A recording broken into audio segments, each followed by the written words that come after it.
Hello guys, it's all about women's day celebrations. ఏమాత్రం expectations లేకుండా అక్కడికి రీచ్ అయిపోయాము. అక్కడికి వెళ్ళాక ఒక్కసారిగా షాక్ అనిపించింది. లేడీస్ అందరూ చాలా బ్యూటిఫుల్గా ఎనర్జెటిక్గా ఉన్నారు. డ్యాన్స్ ఫ్లోర్ మీద చాలా బాగా ఎంజాయ్ చేస్తున్నారు. ఎప్పుడు నార్మల్గా మనం హస్బెండ్ ఆర్ కిడ్స్ లేకోకుండా పార్టీస్కి వెళ్ళము. మోస్ట్లీ ఇలా లేడీస్ అందరం కలిసి కొంచెం సేపు డ్యాన్స్ ఫ్లోర్ చేసి స్ట్రెస్ అంతా రిలాక్స్ అయ్యి మర్చిపోయి మొత్తం బాగా ఎంజాయ్ చేసాము.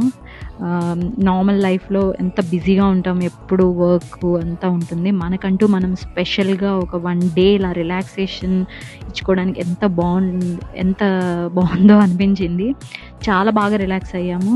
ఒక్కొక్కళ్ళం డ్యాన్స్, ఫుడ్ అన్నీ అయిపోయినాయి. కొన్ని సెల్ఫీస్ అయిపోయినాయి, ఫోటో సెషన్స్ అయిపోయినాయి. I think every women deserves this. ఏమంటారు? Please share, subscribe.